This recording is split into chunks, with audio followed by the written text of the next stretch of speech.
Hello and welcome दोस्तों। तो कैसे हैं आप सब। आज हम एक ज़बरदस्त टॉपिक पढ़ेंगे आपकी अकाउंटेंसी में। आपकी जो ये एनसीईआरटी डोज चल रही है अभी, इसमें एक आज हम ज़बरदस्त टॉपिक पढ़ेंगे जिसका नाम है रोल ऑफ अकाउंटिंग। ये छोटा मोटा टॉपिक है, लेकिन जो बेहतरीन टॉपिक यहां पे आज हमने पढ़ना है वो पढ़ना है बेसिक टर्म्स इन अकाउंटिंग। ठीक है, तो इस छोटे मोटे टॉपिक को पहले कंप्लीट करते हैं, इसके बाद हम बेसिक टर्मिनोलॉजी पे आते हैं।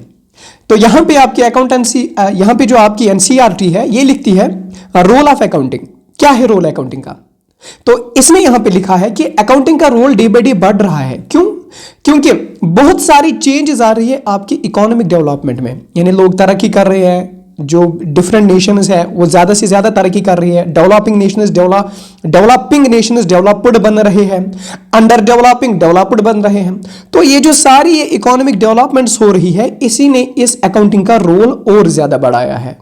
ठीक है, यही नहीं बल्कि जो अभी सोसाइटी में डिमांड्स बढ़ रहे हैं, यानी जो सोसाइटियल डिमांड्स है, जिसकी वजह से हमने यहां पे अकाउंटिंग पे ज्यादा प्रेशर आ रहा है और अकाउंटिंग का रोल बढ़ रहा है। अब एक बेहतरीन टर्म यहां पे लिखी है आपकी एनसीईआरटी ने, that accounting is also called as the language of business. ठीक है, लेकिन क्यों? आंसर भी यही दिया है, क्यों इसको कहते हैं लैंग्वेज ऑफ बिजनेस। क्योंकि यहां पे ये आपको दिखाती है कि जो आपने पहले डेटा लिया है, यानी मेरी कितने एसेट्स है, मेरी कितनी लायबिलिटी है बिजनेस में, मुझे कितना उधार है, यानी मेरे से किसने कितना उधार लिया है, या मैं क्या प्रॉफिट में हूं या लॉस में हूं, ये सारी चीजें जब ये सम अप करते हैं, समेशन करते हैं, एनालाइज करते हैं, ठीक है, फिर जाके इसको कम्युनिकेट करते हैं। और कम्युनिकेशन में कौन कौन पढ़ता है? इंटरनल यूजर भी और आपके एक्सटर्नल यूजर भी। इंटरनल यूजर क्यों पढ़ते हैं? कल के लेक्चर में मैंने बताया। एक्सटर्नल वाले क्यों पढ़ते हैं इसको? आपके फाइनेंशियल स्टेटमेंट में कल को मैंने आपको बताया।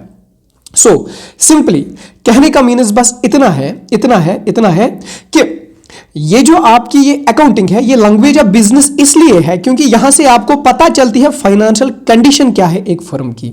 That's why it is the language of business. यही तो आपको दिखाती है कि इस फर्म में आपको पैसे लगाने हैं कि नहीं, इस फर्म में ये फर्म कितना एडवांस हो रही है, इस फर्म की फाइनेंशियल कंडीशन क्या है, इस फर्म की फाइनेंशियल हेल्थ क्या है, क्या ये कंपनी प्रॉफिट में जा रही है, लॉस में जा रही है, क्या इसकी ज्यादा एसेट्स है, क्या इसकी ज्यादा लायबिलिटीज है। सो कहने का मीन सिर्फ इतना है कि ये जो आपकी अकाउंटिंग है, जो आपकी फाइनेंशियल स्टेटमेंट्स बनाती है, जिसे आपको इस कंपनी की, इस फर्म की फाइनेंशियल कंडीशन के बारे में पता चलता है, इसीलिए इसको कहा जाता है it is the language of business. ठीक है, अब यहां पे ही एक और टर्म लिखी है, दैट इज, इसने एक बात वाजे की है और आपका एक क्वेश्चन भी, आपका एक ऑब्जेक्टिव भी यहां पे सॉल्व किया है। ये जो हम अकाउंटिंग पढ़ रहे हैं, ये अकाउंटिंग इंफॉर्मेशन जो हमें मिल रही है, ये बस क्वांटिटेटिव है और फाइनेंशियल है। यानी जितना भी आप पढ़ रहे हैं ये बस क्वांटिटेटिव है, यानी आपको बस इतना लिखा होगा इस कंपनी में 5 करोड़ का प्रॉफिट आया, या इस कंपनी को 5 करोड़ का लॉस आया, या इस कंपनी में 5 करोड़ के एसेट्स है, या इस कंपनी के 5 करोड़ के लायबिलिटीज है। ठीक है, तो ये क्या मैं बता रहा हूं, 5 करोड़ 5 करोड़ 5 करोड़ 5 करोड़, क्यों? क्योंकि ये तो मॉनिटरी है ना, ये तो मैं आपको दिखा रहा हूं ना कि ये फाइनेंशियल इन नेचर है, ये तो मॉनिटरी की मैं बात कर रहा हूं, मैं पैसों की बात कर रहा हूं, पैसों की बात कर रहा हूं। So your accounting is financial in nature.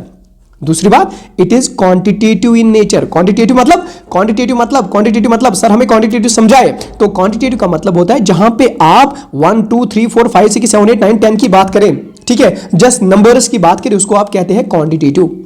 सो यहां पे सिर्फ ये बात होती है कि आपकी कंपनी में प्रॉफिट कितने रुपीस का हुआ, आपकी कंपनी में लॉस कितने रुपीस का हुआ, आपकी कंपनी में एसेट्स कितने रुपीस के हैं, आपकी कंपनी को लायबिलिटीज कितने रुपीस की है। ये जो एक कितना आ रहा है ना, पैसा कितना, that is your quantitative. So your accounting is financial in nature and it is just quantitative in nature. ठीक है ना बेटा। अब यहां पे ये बात भी अब वाज़ेह किया है कि इट इज नॉट क्वालिटेटिव। ये क्वालिटेटिव नहीं है, ये क्वालिटेटिव नहीं है। यानी इसमें आप ये नहीं कह सकते कि अच्छा फलानी दिन को मैंने यहां पे मैनेजर को अपॉइंट किया, ठीक है, मेरा मैनेजर यहां पे मर गया, मेरा मैनेजर इस दिन को छुट्टी ली, यानी ये सारी बातें हमने इसमें मेंशन नहीं करनी होती है। That means it is not qualitative in nature, it is not subjective, it is only objective. और दूसरी बात, नॉन फाइनेंशियल इंफॉर्मेशन भी इसमें नहीं होती, यानी ना ये क्वालिटेटिव है और ना ही नॉन फाइनेंशियल इंफॉर्मेशन इसमें है। नॉन फाइनेंशियल इंफॉर्मेशन मतलब क्या हुआ, कल भी मैंने आपको बताया। फॉर एग्जांपल मेरा जो स्टाफ है, मेरा स्टाफ जो है इसमें एक अच्छा आदमी है जो मेरा मैनेजर है, ठीक है, इसकी बड़ी काबिलियत है, इसकी वजह से मेरी कंपनी में बहुत प्रॉफिट आया, ठीक है। लेकिन ये तो नॉन फाइनेंशियल बात हुई ना, मैनेजर का अच्छा होना, कितने सेल्समैन मैंने लगाए, ये तो यहां पे नॉन फाइनेंशियल वाली बात हुई। सो नॉन फाइनेंशियल वाली बातें भी मैंने यहां पे मेंशन नहीं करनी होती है। So accounting is just a language of business, जहां पे मैंने सिर्फ दो चीजें लिखनी होती है, एक फाइनेंशियल नेचर जिसमें हो, दूसरा वो क्वांटिटेटिव हो, यानी 1 2 3 4 5 6 5 करोड़ 3 करोड़ 4 करोड़, ठीक है, ओके। अब बात करते हैं यहां पे क्वेश्चंस की। इसने यहां पे क्वेश्चंस पूछे हैं, ठीक है, लेकिन ये तो गलत किया है क्योंकि पहले तो ऊपर से यहां पे लिखा है रोल ऑफ अकाउंटिंग, वो तो अभी नहीं बताया, लेकिन पहले क्वेश्चन पूछा है। फिलहाल हम रोल ऑफ अकाउंटिंग के बारे में पढ़ते, फिर क्वेश्चंस भी आते। तो रोल ऑफ अकाउंटिंग इसने यहां पे लिखा है, तो वो रोल क्या है, एज ए लैंग्वेज। मैंने पहले ही बताया लैंग्वेज क्यों, क्योंकि यहां पे हमें इंफॉर्मेशन मिलती है, जिस इंफॉर्मेशन में हमें पता चलता है कंपनी प्रॉफिट में चल रही है, लॉस में चल रही है, ठीक है, क्या हो रहा है। दूसरा रोल जो इसका है दैट इज हिस्टोरिकल बैकग्राउंड। हमें यहां पे क्रोनोलॉजिकल ऑर्डर में क्रोनोलॉजिकल रिकॉर्ड मेंटेन करना होता है। यानी फॉर एग्जांपल 1 जन को मैंने 4,000 रुपए का सेल किया, अब 1 जन के बाद मुझे 2 जन का देखना है, 2 जनवरी का मैंने 10,000 रुपए का सेल किया। सो यहां पे डेट वाइज यानी क्रोनोलॉजिकल, ठीक है। क्रोनोलॉजिकल मतलब क्या होता है, क्रोनोलॉजिकल का मतलब होता है पहले सबसे पहला, उसके बाद दूसरा, उसके बाद तीसरा। अगर डेट वाइज बात करें तो पहले 1 जन, उसके बाद 2 जन, उसके बाद 3 जन, तो उसको कहते हैं क्रोनोलॉजिकल रिकॉर्ड। तो यहां पे मुझे एक बाज़ाब्ते तौर पर एक रिकॉर्ड रहता है, किसका रिकॉर्ड, किसका रहता है, फाइनेंशियल ट्रांजैक्शंस का। यानी मैंने फॉर एग्जांपल मैंने मशीन खरीदी, आज 1 जनवरी को मैंने मशीन खरीदी तो मैंने 5,000 रुपए उसको दिए। सो ये तो एक इवेंट हुआ, ये तो एक ट्रांजैक्शन हुई, 5,000 रुपए मैंने उसको दिए तो ये तो एक ट्रांजैक्शन हुई, तो इसका मैंने रिकॉर्ड। इसके बाद 2 जनवरी को मैंने क्या किया, 2 जनवरी को मैंने यहां पे 5 शर्ट्स भेजे, ठीक है, 5 शर्ट्स मैंने यहां पे सेल किए, तो इसका मुझे बना फॉर एग्जांपल 5,000 रुपीज। सो 2 जनवरी का ये रिकॉर्ड, यानी ये भी तो फाइनेंशियल ट्रांजैक्शन है ना, क्योंकि 5,000 रुपए के शर्ट बेचना, ठीक है। तो यहां पे मुझे एक सिस्टमैटिक तरीके से रिकॉर्ड होता है जिसको आप कहते हैं क्रोनोलॉजिकल रिकॉर्ड, ठीक है। कितना अमाउंट आया, कितना अमाउंट गया, ठीक है, ये इसका रोल है। थर्ड रोल क्या है इसका, ये करंट इकोनॉमिक रियलिटी बताता है, यानी आपकी कंपनी घाटे में है या फायदे में है, यानी आपकी कंपनी की क्या वेल्थ है, क्या हेल्थ है इसकी, यानी चेंजिंग टाइम है। यानी पिछली बार मेरी कंपनी 5,000 रुपए कमाती थी पर मंथ, लेकिन अभी मेरी कंपनी इस महीने कमाती है सिर्फ 3,000 रुपए, यानी ये आपको दिखाती है कि आपकी कंपनी घाटे में है कि ये प्रॉफिट में है, ठीक है। क्योंकि क्यों कैसे दिखाती है हमें, क्योंकि हमने फाइनेंशियल स्टेटमेंट्स बनाने होते हैं ना, जिसमें मुझे पता चलता है। पहले मैंने आपको बताया फाइनेंशियल स्टेटमेंट मेनली 3 तरह के होते हैं, एक होता है आपका प्रॉफिट एंड लॉस स्टेटमेंट, दूसरा होता है आपका बैलेंस शीट, तीसरा होता है आपका कैश फ्लो, ठीक है। प्रॉफिट एंड लॉस में हमें पता चलता है कि कंपनी प्रॉफिट में है कि लॉस में है, बैलेंस शीट में मुझे पता चलता है कि मेरी कितने एसेट्स है और कितनी लायबिलिटीज है। तो ये तो इसीलिए पता चलेगा कि मेरी कंपनी घाटे में जा रही है, नुकसान या फायदे में जा रही है, ठीक है। ये हुआ इसका एक और रोल। एक और रोल क्या है इसका, दैट इज इंफॉर्मेशन सिस्टम, ठीक है। यानी यहां पे दोनों को इंफॉर्मेशन मिलती है, एक्सटर्नल यूजर को भी इंफॉर्मेशन मिलती है और इंटरनल यूजर को भी। इंटरनल यूजर वो आपका अकाउंटेंट जो ये बनाता है, आपका मैनेजर, आपका बॉस कंपनी का, उनको पता चलनी चाहिए कि हमने ये चीज की, हमने घाटे में जा रहे हैं तो हमने कौन सा डिसीजन लेना है। फिर जाके वो डिसीजन लेते हैं, अरे भाई खर्चा कम करो, अरे भाई सस्ते माल लाओ, अरे भाई चाइना से माल मंगवाओ वही बेचो तो कंपनी फायदे में जाएगी, सस्ता माल लाओ तो बेचो, ठीक है। तो कहने का मीनिंग सिर्फ इतना है कि यहां पे इंफॉर्मेशन दोनों को मिलती है, इंटरनल वालों को भी और एक्सटर्नल वालों को। कैसे, because of your financial statement, जो आपका बैलेंस शीट है, जो आपका इनकम स्टेटमेंट है, इससे मिलता है। एक और बात, as a commodity it is role is at a commodity, यानी जो कमोडिटी यहां पे एज ए डिमांड है, यानी जो सर्विस एज ए डिमांड है, सोसाइटी में कौन सी सर्विस डिमांड में है, ठीक है।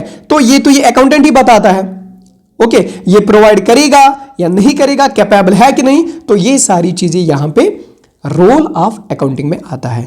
अब मैंने जैसे आपको बताया था कि इसने यहां पे क्वेश्चंस घुसाए हैं, तो क्वेश्चंस को थोड़ा सा यहां पे नजर देंगे। मैंने खुद भी नहीं किए, मुझे नहीं पता, बस पढ़ेंगे, देखते हैं सॉल्व होते हैं कि नहीं। Which of the following is not a business transaction, business transaction कौन नहीं है यहां पे। Bought furniture of ₹10,000 for business, 10,000 के फर्नीचर बेचे बिजनेस के, बॉट लिए, यानी ठीक है 10,000 है यहां पे फर्नीचर है, तो 10,000 वाला मामला है, ये तो फाइनेंशियल ट्रांजैक्शन है, ठीक है। Paid for salaries of employees, यानी मैंने सैलरीज दी अपने एम्प्लॉयज को 5,000 रुपए, ये भी तो ठीक है, ये भी तो मॉनिटरी है, ये भी तो इवेंट है, ये भी तो एक ट्रांजैक्शन है। तीसरा, paid son's fees from her personal bank account, यानी मैंने अपना पर्सनल अकाउंट है और मैंने अपने बच्चे की फीस भर दी है। अरे भाई मेरा पर्सनल अकाउंट है, मैंने अपने बच्चे की पर्सनल फीस भरी है, तो मैं बिजनेस से क्यों लिंक करूं इसे? जब मैं आपको पढ़ाऊंगा बिजनेस प्रिंसिपल्स, तो मैं आपको पढ़ाऊंगा वहां पे business entity principle. Business entity principle मतलब क्या होता है? जो बिजनेस में हो रहा है बस इसी का काम से काम रखो, जो आपको अपना करना है आप जाओ, गाड़ी में जाओ, घूमो फिरो, किसके साथ नाचो गाओ, वो तो बिजनेस में क्यों यहां पे है? बच्चे की फीस भरो अपने अकाउंट से भरो, ठीक है। लेकिन हां, अगर इसने यहां पे लिखा होता कि बिजनेस वाले अकाउंट में से पैसे निकाले फिर बच्चे की फीस भरे, तब जाके यहां पे हम लिखते थे नहीं ये तो बिजनेस की बात है। लेकिन यहां पे क्या है? पर्सनल बैंक अकाउंट, यानी अपने अकाउंट से निकाला। अरे यार मुझे क्या है इसके पर्सनल अकाउंट से, ठीक है। तो यहां पे दिस वन इज रॉन्ग। सो तो कहने का मीनिंग ये है कि this is it is correct answer. क्यों? क्वेश्चन में क्या पूछा गया था? क्वेश्चन में पूछा गया था विच of the following is not a business transaction. Business transaction कौन सी नहीं? ये तो बिजनेस नहीं, ये तो अपना पर्सनल मामला है, बिजनेस का मामला है नहीं। ट्रांजैक्शन तो ये है, देखो बेटा ट्रांजैक्शन तो ये है, लेकिन बिजनेस ट्रांजैक्शन नहीं है, ठीक है। Paid son's fees from the business, देखो यहां पे समझाने की भी कोशिश की, देखो आपकी एनसीईआरटी कितनी अच्छी है, यहां पे ये बात क्लियर की है, सन का फीस भरा लेकिन बिजनेस से निकाला, तो ये तो बिजनेस ट्रांजैक्शन है। लेकिन इसमें से अगर कोई बिजनेस ट्रांजैक्शन नहीं है तो वो ये आंसर, तो आंसर इज सी। चलो इसे टाइम जाया होगा, आप करो ये खुद, ठीक है। आप देखो कौन कौन आपको यहां पे आता है, अगर नहीं आता तो मुझे बताओ, कमेंट सेक्शन में मुझे बताओ, हाँ मैं तो यहां पे आपका कंफ्यूजन दूर करूंगा, ठीक है। ये खुद कर लेना, this is your homework, this is your homework. मुझे कमेंट्स चाहिए नीचे किस किस बच्चे ने यहां पे किए और किनको इजी लगा। Okay okay okay. अब बात करते हैं आज के जबरदस्त टॉपिक पे जिसका नाम है basic terms in accounting. Basic terms in accounting, तो पहली है एंटाइटी। एंटाइटी सर, एंटाइटी हम तो यूज करते हैं, आपकी एनसीईआरटी में बहुत बार यूज किया है, business entity, business entity, business entity. Sir क्या होता है बिजनेस एंटाइटी? एंटाइटी का मतलब होता है जिसकी एक अलग पहचान होती है। फॉर एग्जाम्पल अगर मैं कल को एक फर्म खोलूं, फॉर एग्जाम्पल मेरा अभी बिजनेस चल रहा है, फॉर एग्जाम्पल मेरी अभी एकेडमी है, ठीक है, मैं बच्चों को पढ़ाता हूं, तो मैं नाम लिखूंगा उमर सरज एकेडमी, ठीक है, उमर सरज एकेडमी। तो मतलब क्या है इस चीज का? मतलब है कि मैंने अपने बिजनेस को एक अलग नाम दिया, एक अलग पहचान दिया, यानी और किसी का ये पहचान नहीं, और किसी का ये नाम नहीं, ठीक है। So this is your entity, उसको हम कहते हैं एंटाइटी, यानी जिसकी एक अलग पहचान होती है। फॉर एग्जांपल इसने यहां पे एग्जांपल दिया सुपर बाजार, अलग पहचान है, आईटीसी लिमिटेड ये अलग पहचान है, हायर ज्वेलर्स एक अलग ठीक है। तो कहने का मीनिंग ये है कि वो फर्म जिसकी एक अलग पहचान है, जो एक अपने आप में एक अलग फर्म है, उसको कहते हैं एंटाइटी, ठीक है। और यहां पे एक और पॉइंट लिखा है, it is also called accounting entity, इसको हम कहते हैं अकाउंटिंग एंटाइटी भी, ठीक है, ओके। अब दूसरी term that is your transaction. Transaction क्या होता है मैंने आपको बताया, यानी पैसे भरो, पैसे दो, कितने पैसे दिए, कितने पैसे लिए, कितने पैसे उधार पे दिए, कितने पैसे उधार पे लिए, ठीक है। ये सारा चीज जो पैसों का मामला है ना, उसको हम ट्रांजैक्शन कहते हैं। लेकिन अभी बताओ इवेंट और ट्रांजैक्शन में क्या फर्क है? मैंने आपको बताया पिछले लेक्चर में भी। इवेंट का मतलब होता है मेरा एक सेल्समैन है वो मर गया, दैट इज इवेंट। लेकिन ये तो कोई मॉनिटरी की बात नहीं हुई ना, तो ये ट्रांजैक्शन हम नहीं कहेंगे। हाँ, ट्रांजैक्शन ये कहेंगे कि मेरा सेल्समैन मर गया, मैंने फिर उसको 10 लाख रुपए कंपनी से दिया, अपने बिजनेस से दिए, देन इट इज ट्रांजैक्शन, ठीक है, उसको ट्रांजैक्शन कहेंगे। यानी अब यहां पे आपकी एनसीईआरटी ने ये क्लियर किया है, क्या ट्रांजैक्शन कैश में होती है? हाँ, ट्रांजैक्शन तो आप कैश भी दे सकते हैं। क्या ट्रांजैक्शन उधार में हो सकती है? हाँ, आप उधार भी रख सकते हो। फॉर एग्जाम्पल आप दुकानदार के पास जाते हो, अरे मुझे 10 रुपए की साबुन दो, ठीक है, तो बोलते हैं नहीं भाई मैं कल दूंगा आपको पैसे। इट इज ऑल्सो ट्रांजैक्शन, लेकिन ये क्रेडिट वाली ट्रांजैक्शन है जो आपने उधार पे लिया है, क्योंकि कभी ना कभी तो चुकाना है ना, कभी ना कभी तो पैसे देने हैं ना। Okay, this is your transaction. अब बात करते हैं एसेट्स की। देखो बहुत अच्छा टॉपिक है, बहुत अच्छी टॉपिक है सर। एसेट होता है आपका इकोनॉमिक रिसोर्स। इकोनॉमिक रिसोर्स क्या हुआ? यानी जो बिजनेस में आपका रिसोर्स है, कल खुदा न खास्ता आपकी कंपनी डूब गई तो आप वो चीजें बेचोगे, दैट इज माई रिसोर्स। वो आप बेचोगे, किसी को नीलाम करोगे, आपकी कंपनी जब नीलामी आएगी तो वो उन चीजों को बेचती है और पैसे लेती है। So assets are your economic resources, जो एक कंपनी में होती है, जो एक फर्म में होती है, जो एक बिजनेस में होती है। लेकिन इसकी कीमत मॉनेटरी टर्म्स में होनी चाहिए। फॉर एग्जाम्पल मैंने अभी 5 लाख रुपए की लैंड ली है, ठीक है। सो लैंड तो ली है लेकिन कितने रुपए की, 5 लाख रुपए की। वो यहां पे इसका मॉनेटरी वैल्यू है ना 5 लाख रुपए, ठीक है। सो कहने का मीनिंग इतना है कि एसेट वो होता है जिसका ये एक आइटम होता है जिसका कोई ना कोई वैल्यू होता है, यानी कल को आप वो बेचोगे आपको पैसे तो आएंगे, ठीक है। फॉर एग्जाम्पल इसने यहां पे समझा है आपको, फॉर एग्जाम्पल एक फर्म है उसके 50 ट्रक है, तो ट्रक इसके एसेट हो गए, क्योंकि कल को ये ट्रक बेचेगा, पैसे लाएगा, किसी को उधार चुकाएगा। सो इसके पास एसेट कितने का है, 50 ट्रक उसका एसेट है, ठीक है। चलो इसको साइड में रखते हैं, हम अपने घर की बात करेंगे, ठीक है। फॉर एग्जाम्पल अगर किसी का मकान होता है, एक आदमी होता है, इसने बहुत कर्जा लिया होता है, ठीक है। तो इसने घर में फ्रिज भी रखा है, ठीक है। इसके घर में एलईडी भी है, ठीक है। इसके घर में और कौन सी महंगी चीज होती है, सोफा है, ठीक है। इसके घर में लैपटॉप है। ये क्या करता है, ये इस शॉप से कर्जा लेता है, लेकिन शॉपकीपर को पता है इसके घर में एसेट है, फ्रिज है, एलईडी है, सोफा है, लैपटॉप है।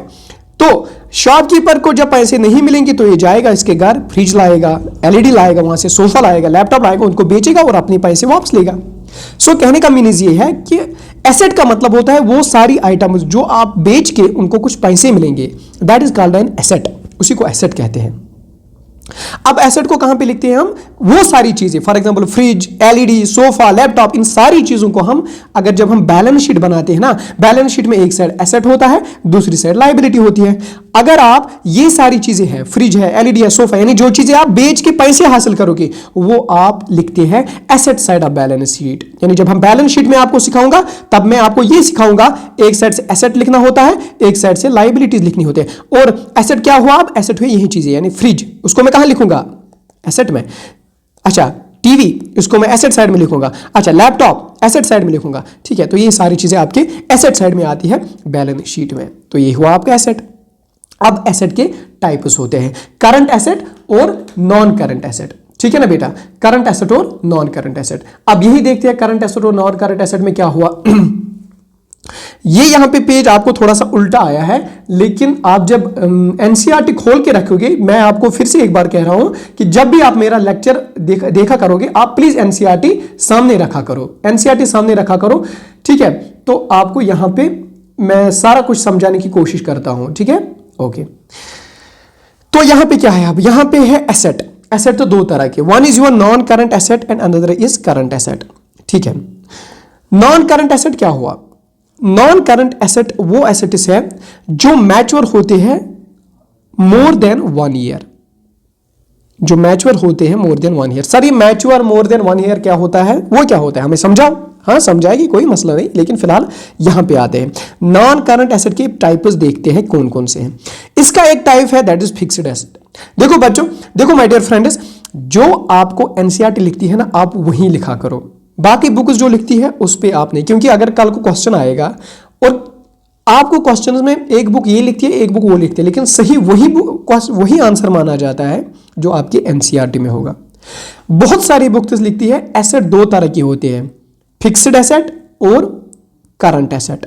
देखो आपकी एनसीईआरटी ने क्या लिखा है, आपकी एनसीईआरटी ने लिखा है नहीं, अरे भाई नहीं, एसेट दो तरह के होते हैं, लेकिन एक होता है करंट एसेट, दूसरा होता है नॉन करंट एसेट। और नॉन करंट एसेट में ही आपका आता है फिक्स्ड एसेट, ठीक है। सो एक होता है आपका फिक्स्ड एसेट, एक होता है आपका नॉन करंट एसेट, दूसरा होता है करंट एसेट, ठीक है।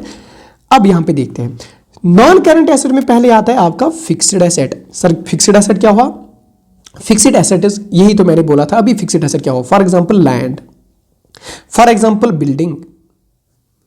यानी लैंड, आपने लैंड खरीदी, आपके पास लैंड है, ये कितने साल तक है, जब तक आप जियो।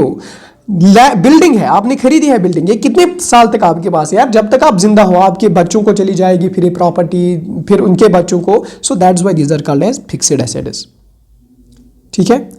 दूसरा है non current investment. For example आपने किसी में इन्वेस्ट किया है, आपने किसी चीज में इन्वेस्ट किया है, फॉर एग्जांपल बैंक में आपने इन्वेस्ट किया है, आपने बैंक में पैसे लगाए, आपके पैसे बढ़ते जाते हैं, जितना देर तक आप बैंक में रखोगे ना, उतना देर तक तो सूद आप लेंगे। So that is non current investment. तीसरा, ये भी तो आपका एसेट ही है, एसेट है ना, कोई ना कोई रिसोर्स है ना, okay. Deferred tax assets, deferred tax assets, deferred tax assets का मतलब क्या होता है, देखो यहां पे मैं समझाता हूं। डेफर्ड टैक्स एसेट्स का मतलब होता है, फॉर एग्जांपल अगर आपको हर साल आपको कॉर्पोरेट टैक्स होता है, जब आप कोई बिजनेस चलाते हो तो आपको वहां पे टैक्स लगता है, उस टैक्स को हम कहते हैं कॉर्पोरेट टैक्स।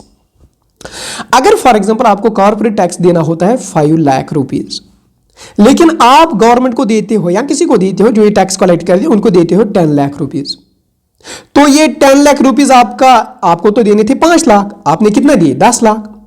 सो कहने का मीनिंग ये है कि आपने एडवांस में टैक्स भर के रखा है, उसी को कहते हैं डेफर्ड टैक्स एसेट, यानी एडवांस में जो आप भरते हो टैक्स, ये भी तो आपका एसेट है। कल को आपको पैसे की जरूरत पड़ी या कल को आपको इस साल तो टैक्स देना ही नहीं है, सो आपने एडवांस में जो चीजें भर के रखी, this is also your asset. यानी अभी समझाता हूं, देखो माय डियर फ्रेंड, अभी मैं समझा के रखता हूं, बाद में मैं ये चीजें रिपीट नहीं करूंगा। जो चीजें आप एडवांस में भरते हो ना, कहीं भी पैसे लगाते हो एडवांस में, या फॉर एग्जांपल कल को आपने सैलरी दी एडवांस में किसी एम्प्लॉय को, तो ये भी आपका एसेट बन गया। जो भी चीजें आप एडवांस में देती हो वो आपका एसेट बन जाता है, ठीक, क्योंकि उसकी सर्विस तो आनी बाकी है ना, आप तो उस चीज के मालिक बन जाते हैं ना। ओके, अब long term loan and advances, आप किसी को लोन देते हो, long term loan and advance, आप किसी को एडवांस, जो मैंने बात की थी ना अभी एडवांसेस की, यही पे है, या आपने किसी को लोन दिया, कभी ना कभी तो वापस देगा ना आपको, लेकिन लॉन्ग टर्म, ये मैंने पहले ही आपको बताया था ना, नॉन करंट और करंट में क्या फर्क है, मैंने आपको बताया था ये मैच्योर होता है ग्रेटर देन 1 ईयर, यानी जो 1 साल बाद वाली बात होगी। करंट का मतलब होता है with in a year.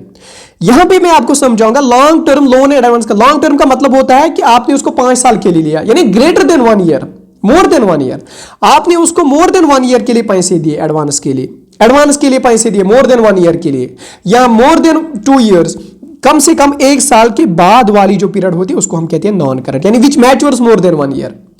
Long term का भी मतलब वही होता है कि आपने उसको 2 सालों के लिए, 3 सालों के लिए लोन दे के रखा है, एडवांस दे के रखा है, ठीक है ना बेटा। ओके, ये भी तो आपका एसेट बन गया। एक और है यहां पे, that is your other current assets. Okay, अब बात करते हैं करंट एसेट्स की।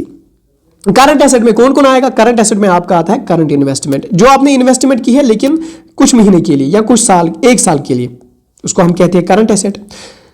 और है इन्वेस्टमेंट, आपने इन्वेस्टमेंट की लेकिन ग्रेट लेस देन 1 ईयर, यानी 1 साल में ही आपको वापस मिलेगा ये चीज। ट्रेड रिसीवेबल्स, हाँ देखो, ट्रेड रिसीवेबल्स का मतलब होता है जो आपको वापस मिलेंगी चीजें, जो आपको वापस मिलेंगी चीजें। फॉर एग्जांपल आपने ट्रेड किया था, आपको कभी फ्रिज मिला, आपको कभी ये मिला, सो ये भी तो सारे एसेट्स बन गए ना आपको, जो आपको ट्रेड से चीजें आती है, सॉरी, वो भी बन जाता है आपका एसेट।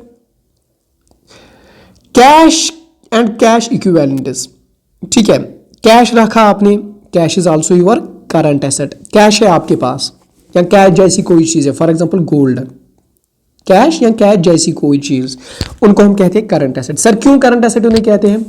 देखो बेटा, अगर आप फिक्स्ड एसेट की बात करें, फिक्स्ड एसेट आपका लिक्विड नहीं होता है, नॉट लिक्विड। सर ये लिक्विड क्या हो गया? लिक्विड हो गया in the form of cash, यानी आप अगर कल को जरूरत पड़ेगी पैसों की, आप मकान बेचोगे, लेकिन मकान बेचने में आपको बहुत सारी दिन जाया होंगे, लोगों को ढूंढना पड़ेगा, भाई मेरा मकान खरीदो, भाई मुझे पैसे चाहिए, वो बंदा भी आपको पैसे इंस्टॉलमेंट में देगा, यानी आपको बहुत हेक्टिक है, यानी फिक्स्ड को लिक्विड में कन्वर्ट करना बहुत हेक्टिक है, सो इसीलिए उसको फिक्स्ड कहते हैं, ठीक है, ये भी एक रीजन है। अगर मैंने यहां पे लिखा है कैश एंड कैश इक्विवेलेंट्स, यानी कैश आपके हाथ में मींस आपका लिक्विड है, लिक्विड फॉर्म में, आप कैश से कुछ भी हासिल कर सकते हो, इसको कहते हैं हम लिक्विड, ठीक है, लिक्विड फॉर्म में है। गोल्ड भी, अगर आप किसी को पैसे उधार किसी से लिए थे, उसको वापस करने, आप उसको गोल्ड दो, गोल्ड का कीमत है, ठीक है। So cash and cash equivalents यहां पे करंट एसेट है। ओके ओके अच्छा, यहीं पे मैं बताऊंगा आपको कैश एंड बैंक क्या है। यही तो क्वेश्चन आते हैं एग्जाम में, क्वेश्चन यही आते हैं, विच of the following is current asset, which of the following is non current asset. Cash cash cash cash is your current asset, आपके हाथ में है, करंट एसेट है, इसी साल में है, आपके हाथ में, घर में है कैश, सो तो ये तो अवेलेबल है, so this is your current asset. अगर कैश इन बैंक आया, जरा मुझे बताओ वो क्या है? Cash in bank, cash in bank is also your current asset, ठीक है, cash in bank is also your current asset. लेकिन लेकिन लेकिन अगर वो कैश इन बैंक है जो आपने चेक रखी बैंक में, लेकिन वो 12 साल के बाद आएगी, 13 साल के बाद आएगी, जरा मुझे बताना क्या वो करंट एसेट है कि फिक्स्ड एसेट है? I need that answer in your comment section. Okay, एक और है short term loans and advance, यानी अगर किसी जो आपका यहाँ पे सेल्समैन है, जो आपका स्टाफ है, अगर आपने उसको सैलरी दी है इन एडवांस, लेकिन कुछ महीनों के लिए यानी लेस देन ईयर, उसको भी आप कहते हैं short term loans and advances. ये भी तो आपका, क्योंकि उसको सर्विस अभी बकाया है ना उस चीज का, इसलिए ये भी आपका एसेट बन गया, यानी वो इंसान आपका फिर एसेट बन जाता है। ठीक है, वो सैलरी जो आपने उसको उधार पे दी है वो तो वापस करेगा ना कभी, तो आप समझोगे कि अरे भाई मेरे को उसके पास तो पैसे है, मैं क्यों घबराता हूं, मेरे को वो पैसे देगा 1-2 दिन में वापस, सो मेरे को है एसेट, दैट्स व्हाई उसको हम कहते हैं शॉर्ट टर्म एसेट और अदर करंट एसेट्स। ठीक है, इसी में से क्वेश्चन आपके एग्जाम में आते हैं। ठीक है, यहां पे जो मैं अभी बता रहा था आपको फिक्स्ड एसेट क्या है? अब नॉन करंट एसेट की अपनी टाइप्स है, सॉरी फिक्स्ड एसेट की अपनी टाइप्स है। कौन कौन? Tangible, intangible, capital work in progress and intangible assets. देखो टेंजिबल एसेट क्या हो? टेंजिबल एसेट को हो गया जिसको आप टच कर सकते हो, जिसको आप छू सकते हो, फील कर सकते हो, दैट्स योर टेंजिबल एसेट। ठीक है ना बेटा? फॉर एग्जांपल लैंड हुआ, फॉर एग्जांपल बिल्डिंग हुआ, फॉर एग्जांपल लैपटॉप हुआ। चलो बच्चों की बात करें, अभी तो हम सारे बच्चे हैं, पढ़ रहे हैं। अभी मेरा क्या एसेट है? मेरे एसेट है, मेरे पास बुक्स है, मैं कल इनको बेचूंगा, मुझे 500 रुपए आएंगे। फॉर एग्जांपल मेरे को लैपटॉप है, घर वालों ने लैपटॉप दिया है, मैं उसको बेचूंगा, कोई चीज लाऊंगा जो मुझे जरूरत है। ठीक है, मुझे मोबाइल है, दिस इज माई एसेट, मैं बेचूंगा 2000-2500 रुपए में, so that is tangible asset. एक और है इंटेंजिबल एसेट। इंटेंजिबल एसेट हुआ जिसको आप छू नहीं सकते, जिसको आप टच नहीं कर सकते, that's your intangible asset. For example आपका गुडविल, ठीक है, फॉर एग्जांपल आपकी रॉयल्टी, ठीक है, फॉर एग्जांपल गुडविल है, रॉयल्टी है, फ्रेंचाइज है, ये सारी चीजें आपका इंटेंजिबल एसेट आता है। सर इंटेंजिबल एसेट क्या हो? इंटेंजिबल एसेट हुआ जिसको आप छू नहीं सकते। फॉर एग्जांपल अगर जो बच्चे कश्मीर में रहते हैं उनको पता है ग्रैंड होटल जो है शालीमार में, वहां पे जाते हैं तो वहां पे कम से कम 100 रुपए का एक कप मिलता है चाय, कोई कहता है 300 रुपए का कप भी मिलता है। क्यों? क्योंकि उस होटल ने नाम कमाया है, उसकी एक रॉयल्टी है, उसकी एक अपनी पहचान है, बड़े बड़े लोग वहां पे जाते हैं, तो वो रॉयल्टी के लिए आपको वो महंगा चीज देते हैं। So that is your intangible asset. दूसरी बात, अगर हम इंटेंजिबल एसेट को और अच्छे से समझेंगे, इंटेंजिबल एसेट का मतलब होता है, फॉर एग्जांपल गुडविल है आपकी, देखो आपने नाम कमाया। फॉर एग्जांपल अगर मैं घड़ी की बात करूं, अभी घड़ियों की बात करूं, तो यहां पे आपको पता है कि फास्ट ट्रैक की घड़ियां जो है, सारे बोलते हैं अरे क्या लाना है, अरे मुझे उसको गिफ्ट करना है, चलो मैं फास्ट ट्रैक की घड़ी उसको देता हूं। फास्ट ट्रैक की क्यों भाई? फास्ट ट्रैक की क्यों? रोलैक्स की क्यों? क्योंकि उन्होंने नाम कमाया, उनकी एक गुडविल है, उनकी एक पहचान है, उनका दबाव एक है। सो ये दबाव जो है जिसकी वजह से आपको ज्यादा माल बिकता है मार्केट में, ज्यादा पैसे आप कमाते हो, ज्यादा मुनाफा जैसे आता है आपको, उसी को तो कहते हैं गुडविल। यही तो हुआ ना इंटेंजिबल एसेट आपका। कल को आप ये सर ये अब एसेट क्यों सर? नाम है ठीक है, एसेट क्यों बन गया? देखो बेटे, क्यों कल को आप ये बिजनेस किसी को बेचोगे, आप बोलोगे मुझे ये बिजनेस नहीं करना है, आप अपनी कंपनी किसी को बेचोगे, यानी फास्टैग वाले किसी को ही बेचेंगे, तो फास्टैग का नाम बना है ना, वो उनसे पैसे लेंगे, एक्स्ट्रा पैसे लेंगे। सपोज 1 करोड़ रुपए एक्स्ट्रा पैसे लेंगे, यानी अगर इस कंपनी का वैल्यू है 6 करोड़, लेकिन वो 7 करोड़ लेंगे। ये 1 करोड़ रुपए उसने एक्स्ट्रा क्यों लिया? बिकॉज ऑफ गुडविल, क्योंकि गुडविल का एक कीमत होता है, अपना एक कीमत होता है। क्यों? गुडविल जिसे नाम और पहचान बनता है मार्केट में, उसका भी एक अपना कीमत है। That's why asset. ठीक है ना बेटा? अब बात करते हैं capital work in progress. Capital work in progress का मतलब होता है, फॉर एग्जांपल अभी आपकी बिल्डिंग बन रही है, अभी आपकी फर्म इंस्टॉल हो रही है, अभी आप मशीनें इंस्टॉल कर रहे हैं, अभी आपने बनाया नहीं, लेकिन वर्क इन प्रोग्रेस है, चल रहा है, काम चल रहा है, तो ये भी तो आपका एसेट हुआ ना। फॉर एग्जांपल 1 स्टोरी बिल्डिंग है, इसको दूसरी स्टोरी बनाना है अभी, तो 1 स्टोरी तो है ना, दिस इज योर एसेट। दूसरी स्टोरी बन रही है, this is also your asset. ठीक है, और होता है intangible asset under development. Intangible asset under development मतलब हो रहा है कि आपका गुडविल बन रहा है, आगे आगे चल रहा है, नाम चल रहा है, लोग आप इस काम में है, नाम तो लग रहा है, नाम तो चल रहा है, मार्केट में फैल रहा है, तो that is why intangible asset under development. ठीक है, अभी डेवलप हो रहा है, आपका नाम, आप मशहूर हो रहे हैं, जेके सिविल सर्विस मशहूर हो रहा है, सो इंटेंजिबल एसेट इसी को कहते हैं। ठीक है ना बेटा? Okay, oh my God. So अब बात करते हैं एक और यहाँ पे टर्म की, जिसका नाम है लायबिलिटी। ठीक है, लायबिलिटी जाने से पहले थोड़ा सा हम रेस्ट करते हैं। ठीक है, एसेट की बात हो गई, अब बात करते हैं लाइबिलिटीज के बारे में। ठीक है बेटा, लाइबिलिटीज क्या होता है? ओके दोस्त, लाइबिलिटीज होती है ऑब्लिगेशन या डेट्स, यानी वो चीज जो कर्जा है आप पे, जो आपने कभी ना कभी कर्जा लिया है, जो आपने कभी ना कभी चुकाना है। आपने कर्जा तो लिया है लेकिन वो चुकाना है, कभी ना कभी आपको चुकाना है फ्यूचर में, उसको आप कहते हैं लाइबिलिटी। फॉर एग्जांपल अगर कश्मीर एग्जांपल देंगे, फॉर एग्जांपल अगर मतलब कॉमन एग्जांपल देंगे तो for example if my name is Umar, ठीक है, आई एम ए कस्टमर, मैं एक कस्टमर हूं, मैं यहां पे गया दुकान के पास यानी शॉप के पास, यहां पे शॉपकीपर है, शॉपकीपर का एक एंटरप्राइज है, एक बिजनेस एंटरप्राइज है। शॉपकीपर ने मुझे 5 रुपए वाला बिस्किट पैकेट दिया, ठीक है, लेकिन मुझे पैसे नहीं थे, मैंने शॉपकीपर बोला भाई मैं कल या परसों दूंगा। सो ये 5 रुपए मुझ पे अब लाइबिलिटीज है ना, मैं कस्टमर हूं तो मुझ पे लाइबिलिटीज है 5 रुपए, मैंने कभी ना कभी ये चुकाना है ना, इसे शॉप को वापस देना है, शॉपकीपर को कभी ना कभी वापस देना है फ्यूचर में, इसको कहते हैं लाइबिलिटीज, यानी कर्जा जो खुद पे है, दैट्स कॉल्ड योर लाइबिलिटी। ठीक है, इसी तरह से कंपनियों पे भी कर्जा होता है, क्योंकि बड़ी बड़ी कंपनियां होती है, छोटी छोटी कंपनियां होती है, कभी ना कभी ये भी तो मनी बारो करते हैं कभी ना कभी, लेकिन उनको पैसों की जरूरत पड़ती है, कभी ना कभी ये बैंक से पैसे लेंगे ना, यहाँ पे बैंक है तो कभी ना कभी ये बैंक से पैसे लेंगे, ठीक है, लेकिन वापस तो करने हैं, इसीलिए इसको कहते हैं लाइबिलिटी, क्योंकि वापस तो करना, ये उधार पे लेते हैं, या अगर ये कभी डायरेक्ट चीजें उधार पे लेंगे, फॉर एग्जांपल उन्होंने यहां पे इनका बिजनेस चल रहा है, बिस्किट्स का बिजनेस चल रहा है, तो फॉर एग्जांपल यहां पे रिटेल वाला है, रिटेल वाले ने होलसेलर को बोला अरे भाई ये तो है होलसेलर, रिटेल वाले ने होलसेलर को बोला मुझे आप 50 कार्टून बिस्किट के दे दो लेकिन उधार पे, लेकिन इस रिटेलर को कभी ना कभी होलसेलर को वापस करने हैं ना पैसे। सो ये गुड्स भी क्या लेता है, गुड क्या हुआ, यहां पे आपका बिस्किट के पैकेट है, ये रिटेलर वाला कभी ना कभी गुड भी लेता है ऑन ए क्रेडिट, या कभी ना कभी कैश भी लेता है, कहां से लेता है, बैंक से, कभी ना कभी कैश भी लेता है, ठीक है। सो ये दोनों चीजें गुड भी और कैश भी जब आप उधार पे लेते हो और वापस करना पड़ता है, उसको आप कहते हैं कि मुझ पे ये लाइबिलिटी है, तो ये रिटेल वाले पे क्या है, लाइबिलिटी है, क्योंकि वापस तो कभी ना कभी करना है ना, ठीक है, तो ये लाइबिलिटी हुई। अब लाइबिलिटीज भी 2 तरह के होते हैं, एक होता है आपका नॉन करंट लाइबिलिटी, एक होता है आपका current liability. Non current liability में क्या होता है, नॉन करंट लाइबिलिटी बात करें, लॉन्ग टर्म बोरोइंग, यानी जो आपने 5 साल के लिए लोन लिया है, 10 साल के लिए लोन, यानी विच मैच्योर ग्रेटर देन 1 ईयर, जो आपको 1 साल के बाद ही चुकाना पड़े, that's your long term borrowing.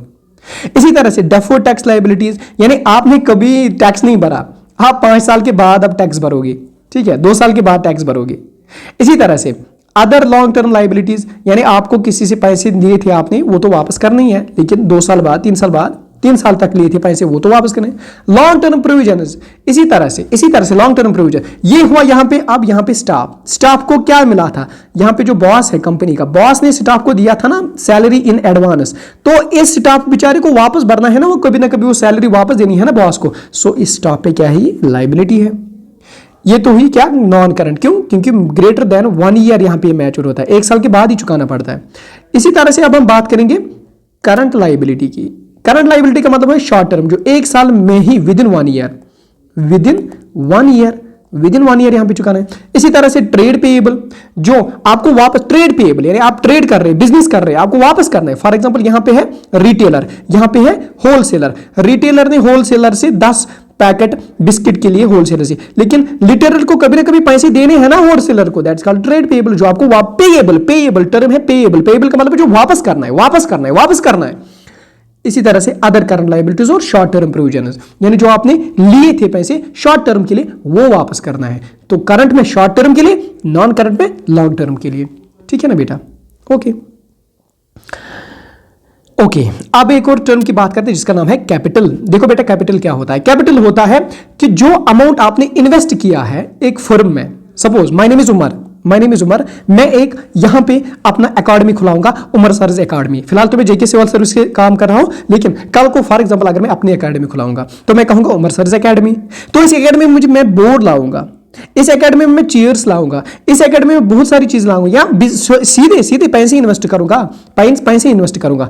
तो मैं कहता हूं मैंने कैपिटल इन्वेस्ट की है, मैंने कैपिटल लगाया है यहां पे, क्योंकि अपने बिजनेस को खड़ा करने के लिए, ठीक है। सो जितना अमाउंट मैंने यहां पे लगाया उसको कहते हैं आप कैपिटल, यानी जो ओनर होता है, जो यहां पे बिजनेस खड़ा करने के लिए पैसे लगाता है, उस पैसे को आप कहते हैं कैपिटल, ठीक है। अब ये पैसे सिर्फ लगाता है, हाँ पैसे लगा सकता है, एसेट, एसेट भी दे सकता है, फॉर एग्जांपल बोर्ड ला सकता है, फॉर एग्जांपल कुर्सियां ला सकता है, फॉर एग्जांपल बिल्डिंग बनाएगा, फॉर एग्जांपल लैंड पहले भेजेगा, ठीक है, तो लैंड पहले खरीदेगा, तो उस चीज को हम कहते हैं एसेट्स। सो ये दोनों चीजें करता है, कैपिटल में दोनों चीजें आती है, कैश भी और एसेट भी, ठीक है, कैश भी एसेट भी, यानी जो मालिक होता है, जो बिजनेस में खड़ा करने के लिए, बिजनेस को खड़ा करने के लिए, बिजनेस को उठाने के लिए यहां पे पैसे लगाते हैं, उसको कहते हैं कैपिटल, उसको कहते हैं कैपिटल, उसको कहते हैं कैपिटल, ठीक है। लेकिन अब क्या है, कैपिटल होता है अब obligation and claim on the asset, ठीक है, ऑफ द बिजनेस। ये जो ओनर होता है, ये जो ओनर होता है, suppose I am Umar, I am the owner of this firm, ठीक है, तो मैं क्या कर सकता हूं, कल मैं इस चीज को बेच सकता हूं और अपने पैसे वापस ले सकता हूं, ठीक है। सो मैं क्लेम कर सकता हूं एसेट्स पे, जो मैं एसेट्स मैंने लाए हैं यहां पे, कल को मुझे जो पार्टनर थे उनके साथ झगड़ा हो, मैं बोलूंगा उनको मुझे अपने पैसे वापस दो, मुझे जाना है, सो मैं क्लेम कर सकता हूं अपने एसेट्स पे, ठीक है। सो अब यहां पे हम समझते हैं कि कल को जब मुझे बैलेंस शीट बनाना होता है, बैलेंस शीट में मैं एक साइड में एसेट लिखता हूं, दूसरी साइड में लायबिलिटीज लिखता हूं। अच्छा, अब जो ये लायबिलिटीज है, ये जो लायबिलिटीज है, इसी लायबिलिटी साइड से मैं कैपिटल को भी लिखता हूं। लेकिन बच्चे कंफ्यूज होंगे, सर ये तो पैसे थे आपके, ये तो आपके पैसे थे ना, ये तो एसेट होना चाहिए था ना आपका, ये आप क्यों लायबिलिटीज में लिखते हैं?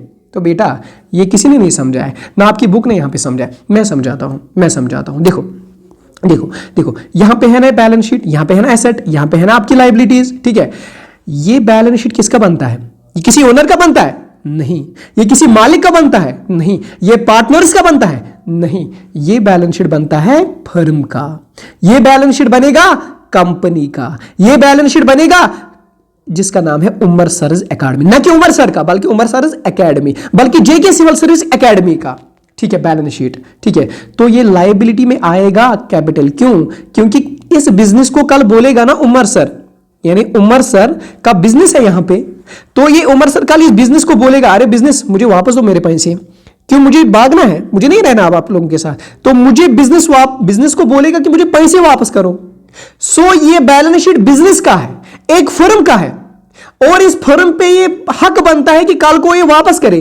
That is my liability, that is my obligation, ठीक है। तो इसीलिए कैपिटल जो है ये यहां पे आपकी लायबिलिटी बन जाती है। कैपिटल किस में आती है? लायबिलिटी में। क्यों? किस पे लायबिलिटी है? ये आपके बिजनेस पे लायबिलिटी है। It is the liability in the business account, यानी बिजनेस का जो अपना अकाउंट है उस पे लायबिलिटी है, उसको कभी ना कभी वापस करना है उमर सर को ये पैसे, ठीक है, ओके। अब आती है बात सेल्स की। सेल क्या हुआ? सेल हुआ वो सारे पैसे जो आपने कमाए चीजें बेच के या सर्विस दे के। सपोज मैं ऑटो ड्राइवर हूं, for example I am N auto driver, ठीक है, तो मैं ऑटो चलाता हूं, मैं सर्विस देता हूं, या आई एम ए टीचर, मैं पढ़ाता हूं, मैं अपनी सर्विस देता हूं, ठीक है। तो जो मुझे वहां से पैसे मिलते हैं ना, उसको मैं कहता हूं सेल, ठीक है। या मैं फॉर एग्जांपल पैंट बेचता हूं, फॉर एग्जांपल शर्ट बेचता हूं, इसी का कारोबार करता हूं, जितना मैंने बेचा ना उसको मैं कहता हूं सेल। हाँ, सेल भी दोनों तरह की होती है, कैश सेल भी, क्रेडिट भी। मैं उसको कैश पे भी बेच सकता हूं, मैं इनको क्रेडिट भी बेच सकता हूं, इसको कहते हैं सेल, ठीक है, ओके।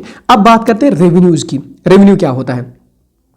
अब जितना आपने ये सेल किया ना, इससे कितने पैसे मिले आपको, उसको कहते हैं रेवेन्यूज, उसको कहते हैं, या जितना सर्विस आपने दिया, कितना पढ़ाया, इसके कितने पैसे आपको मिले, उसको कहते हैं रेवेन्यूज, या आप उसको कहते हैं सेल्स रेवेन्यू भी, ठीक है, ओके। फॉर एग्जांपल आपने कमीशन लिया, आपने इंटरेस्ट लिया दिया नहीं, ये सारी चीज मैं बता रहा हूं, ये लिया है, ये लेना है, आपने लिया।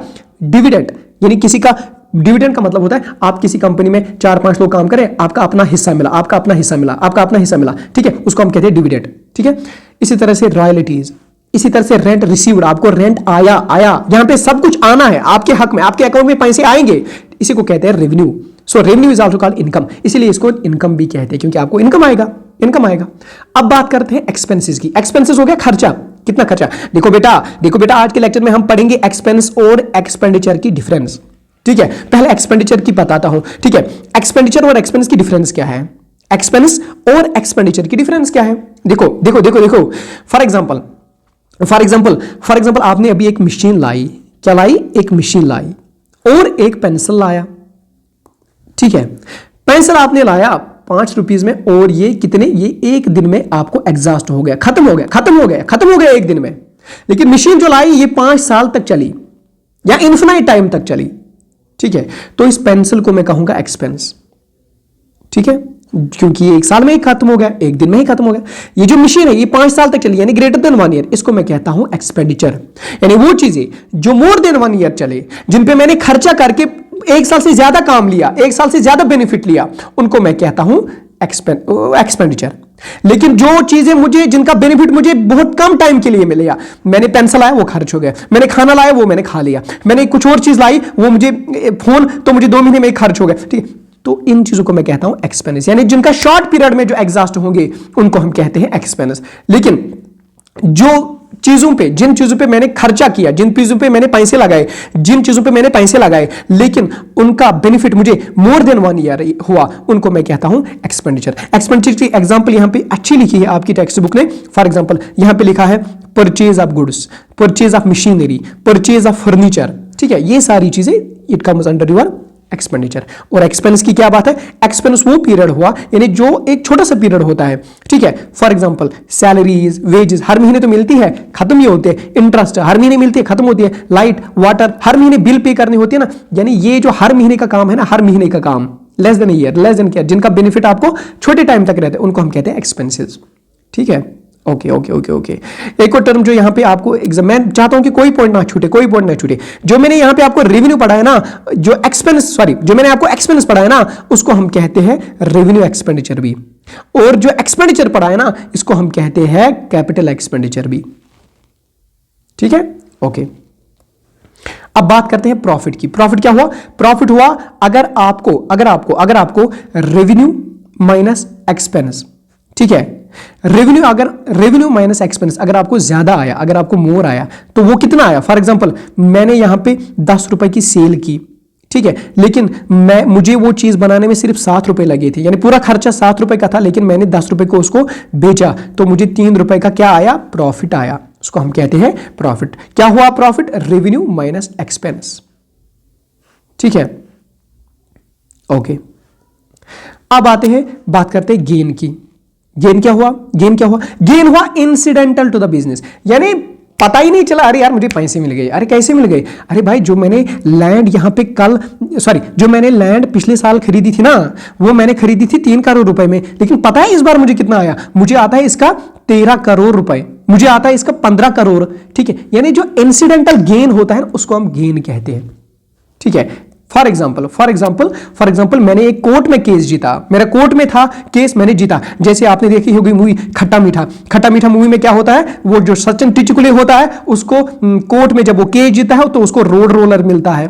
ठीक है, रोड रोलर मिलता है, तो that is called your gain, sir. अब गेन और इनकम में क्या फर्क है, गेन और इनकम या गेन और रेवेन्यू में क्या फर्क है। रेवेन्यू होता है आप काम करते हो, हर रोज आपको पैसे मिलते हैं। गेन होता है कभी कभार मिलेगा। लैंड आज ली तो अगर बेचोगे तो इसका ज्यादा रेट आता है, आज 3 करोड़ में लिया था लेकिन 15 करोड़ में आज मुझे मिल रहा है इसके 15 करोड़। जो इंसिडेंटल होता है ना, अगर इंक्रीज इन रेवेन्यू हुआ आपका, लेकिन कभी कभार, उसको आप कहते हैं गेन।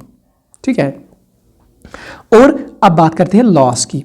ठीक है, लॉस क्या होता है, लॉस होता है अगर आपका ज्यादा एक्सपेंसेस थे एज कंपेयर टू रेवेन्यू। जैसे मैंने अभी प्रॉफिट की बात की थी ना, profit is opposite to loss. ठीक है, प्रॉफिट में रेवेन्यू ज्यादा मिलता था, 10 रुपए मिले थे, लेकिन बेचा था एक्सपेंस कितना था मुझे, इसका 7 रुपए, तो 3 रुपए प्रॉफिट आए थे। लेकिन लॉस क्या हुआ, लॉस हो फॉर एग्जांपल अगर रेवेन्यू मुझे 10 रुपए आए, लेकिन मुझे इसका एक्सपेंसेस था 11 रुपए बनाने में, तो -1 हो गया ना, तो मुझे 1 रुपए का लॉस हुआ, दैट इज योर लॉस। ठीक है, लेकिन लॉस से क्या होता है, decrease in owners equity.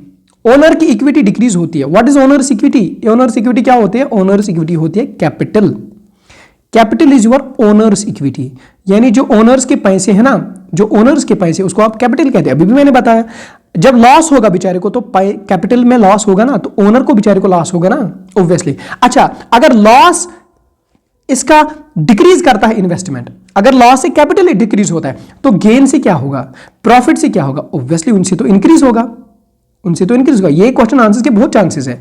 Gain या प्रॉफिट से क्या होता है, आपकी इनकम जो है, वो इन्वेस्टमेंट जो है, कैपिटल जो है, वो इंक्रीज होते हैं। लेकिन लॉस से क्या होता है, आपकी इक्विटी जो है, इन्वेस्टमेंट जो है, कैपिटल जो है, वो डिक्रीज होती है। ठीक है, ओके। अच्छा, यहां पे सिर्फ लॉस होता है कैश, या कुछ और लॉस दोनों हो सकते हैं। गुड भी लॉस हो सकता है, आग लग गई, गुड्स जो जितने भी थे दुकान में वो जल गए, वो भी, या कैश। फॉर एग्जांपल किसी चोर ने आपके पर्स चुराया, आपकी कंपनी के जो पैसे उसमें थे, गलतान में थे, ठीक है, वो ट्रेजेडी में थे, वो चुराए, सो लॉस। ठीक है, ओके। अभी तो बहुत पढ़ना है, अभी तो बहुत पढ़ना है, इसको जल्दी जल्दी खत्म करेंगे। ठीक है, अब इसके बाद आते हैं डिस्काउंट पे, इसके बाद आते हैं डिस्काउंट के।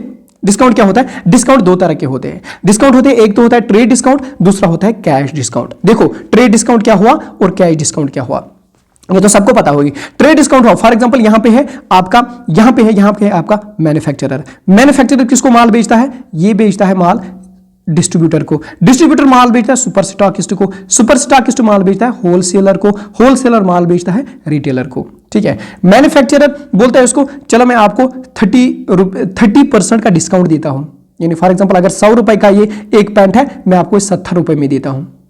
ये देता है इसको 10% और डिस्काउंट, ये बोलता है इसको चलो मैं आपको 10% डिस्काउंट देता हूं। ये देता है इसको 10% डिस्काउंट, ये देता है इसको 30% डिस्काउंट। सो ये जो चल रहा है ना, ये प्रोसेस में डिस्काउंट डिस्काउंट डिस्काउंट, ये इसको डिस्काउंट देता है, तो उस चीज को हम कहते हैं discount, that's called your trade discount. So discount क्या हुआ? डिडक्शन इन द प्राइस, यानी अगर प्राइस में डिडक्ट करोगे आप, थोड़ी सी घटावत करेंगे इसकी प्राइस में, अगर ये 10 रुपए का था आप उसको 8 रुपए में ही देंगे, दैट्स योर ट्रेड डिस्काउंट। अब बात करते हैं आपके कैश डिस्काउंट की। कैश डिस्काउंट क्या होता है? कैश डिस्काउंट क्या होता है? देखो फॉर एग्जांपल मैंने अभी suppose I am a customer, ठीक है, और यहां पे है शॉपकीपर, ये तो लिखता ही नहीं है, शॉपकीपर, ये है आपका कस्टमर, ये है शॉपकीपर। मैं इसके पास गया, मैंने बोला अरे शॉपकीपर भाई, दुकानदार भाई, मुझे ये चीज दो, तो मैं लेता गया चीजें, शॉपकीपर मुझे देता गया, तो मुझे 50,000 रुपए कर्जा चढ़ा इस शॉप का मुझे कर्जा चढ़ा 50,000 रुपीज का। ठीक है। अब ये शॉपकीपर मुझे फोन करता है, बोलता है उमर भाई अगर आप मुझे अभी पैसे देंगे ना, या इस तारीख के 30, इस तारीख के 5 तक मुझे पैसे देंगे ना आप, तो आपका 50,000 है ना, मैं आप मुझे 40,000 ही दो, मैं आपको 10,000 लेस करता हूं। ठीक है, सो जो पैसे ये मांगता है ना मुझे इसी महीने, अगर मैं उसको पैसे देता हूं 50,000 के बदले मुझे उसको 40,000 ही देने हैं ना, तो उस चीज को कहते हैं कैश डिस्काउंट। ठीक है ना, ओके। अब बात करते हैं वोचर की। वोचर क्या हुआ? वोचर होता है डॉक्यूमेंट्री एविडेंस। फॉर एग्जांपल मैं कहीं पे शर्ट लाता हूं, ठीक है, उसके साथ वो मुझे एक शर्ट भी देता है और एक स्लिप भी देता है, ठीक है, उस चीज को हम कहते हैं वोचर। ठीक है, और जब मैंने अब पैसे देके उसे शर्ट ली तो उसका नाम पड़ा कैश मेमो, यानी वो मुझे कैश मेमो साथ में देता है, हाथ में शर्ट भी थमा देता है और कैश मेमो भी थमा देता है। लेकिन अगर मैं कर्जे पे उधार पे उससे शर्ट लेता हूं, तो वो मुझे वहां से इनवॉइस देता है, शर्ट भी देता है, इनवॉइस भी देता है। लेकिन जब मैं वो पैसे उसको वापस करता हूं, फिर वो मुझे फिर रिसिप्ट देता है, बोलता है मेरे पैसे पकड़े, ये लीजिए आप डॉक्यूमेंट लीजिए, ये रिसिप्ट है। ठीक है, ये प्रूफ बनता है। ये वोचर्स क्या होते हैं? प्रूफ, डॉक्यूमेंट्री एविडेंस कि ट्रांजैक्शन हो गई, कितनी ट्रांजैक्शन हो गई, इस पे लिखा होता है इसने 5,000 रुपए की शर्ट ली है, मैंने तो कभी नहीं लिया 5,000 की शर्ट, 500 की शर्ट ली है। ठीक है, तो एक डॉक्यूमेंट्री एविडेंस होता है, इस पे लिखा होता है कि ट्रांजैक्शन कितने रुपीस का हुआ, कब हुआ। ठीक है, अब बात करते हैं गुड की। गुड क्या होता है? ठीक है, तो गुड होता है बेटा, गुड होता है, इसमें हम 3 चीजें समझेंगे। गुड क्या होता है, एसेट क्या होता है, और आइटम फॉर एक्सपेंस क्या होता है। गुड, एसेट और आइटम फॉर एक्सपेंस क्या होता है। देखो बेटा, पहले हम बात करेंगे आइटम फॉर एक्सपेंस की। आई एम ए टीचर, मैं टीचर हूं, मेरी कौन सी फर्म है? उमर सर्ज एकेडमी या जेके सिविल सर्विसेज। ठीक है, उमर सर्ज एकेडमी अभी है ही नहीं, ठीक है, अभी जेके सिविल सर्विस की बात करते हैं। सो आई एम ए टीचर, मैं यहां पे एक पेन लेता हूं, मैंने पेन लाया, ठीक है, अच्छा क्यों मुझे यहाँ पे आपके लिए रफ बनाना है, आप लोगों के लिए नोट्स बनाने हैं, आप लोगों के लिए पीडीएफ तैयार करना, तो मैंने पेन लाया, वो एग्जॉस्ट हो गया, क्या मैं उसको गुड कहूंगा? नहीं, उसको मैं कहता हूं आइटम ऑफ एक्सपेंस। अच्छा, अब इसी एकेडमी में कल हम ऑफलाइन सेंटर खोलेंगे, हम चेयर्स लाएंगे, बोर्ड लगाएंगे, बेंचेस लगाएंगे, टेबल्स लगाएंगे, रैक लगाएंगे। ठीक है, इन चीजों को मैं कहता हूं एसेट, इन चीजों को मैं कहूंगा एसेट। क्यों? बोर्ड, बेंचेस, चेयर्स, ये सारे मुझे वहां पे एसेट रहेंगे। ठीक है, लेकिन गुड क्या हुआ सर? अभी भी आप गुड पे नहीं आ रहे। गुड क्या हुआ? गुड हुआ अगर मैं चेयर का ही व्यापार करता हूं, अगर मैं टेबल्स का ही व्यापार करता हूं, ठीक है, अगर बताना भी नहीं आता यार, अगर मैं चेयर्स या टेबल्स बेचता हूं, यानी इसी की दुकान है, मुझे चेयर की दुकान है, टेबल की दुकान है, तब जाके ये मुझे बने गुड्स। लेकिन यहां पे मैं चेयर बैठने के लिए लाता हूं, इसका कारोबार करने के लिए नहीं, इसका व्यापार करने के लिए नहीं लाता हूं, ठीक है, तो मैं कहूंगा यहां पे दिस इज माय एसेट, मैं कल इन चेयर्स को बेच सकता हूं, ठीक है, तो पैसे मिलेंगे मुझे। लेकिन फिलहाल तो मुझे ये बेचने के लिए नहीं है, फिलहाल तो मुझे ये स्टूडेंट्स को बिठाने के लिए है, ठीक है, तो इनको मैं कहूंगा ये मेरा एसेट है। लेकिन अगर मैं यही काम करता हूं, इन्हीं चीजों का दुकान है, मुझे चेयर्स का दुकान है, मुझे यहां पे कुर्सियों का दुकान है, टेबल्स का दुकान है, तो मैं उनको कहूंगा गुड, तभी मेरे लिए गुड बन जाते हैं। एक सिंपल सी एग्जांपल और देता हूं गुड और एसेट में। फॉर एग्जांपल मैंने अभी जूता लाया, ठीक है, मैंने 3 पेयर ऑफ जूते लाए।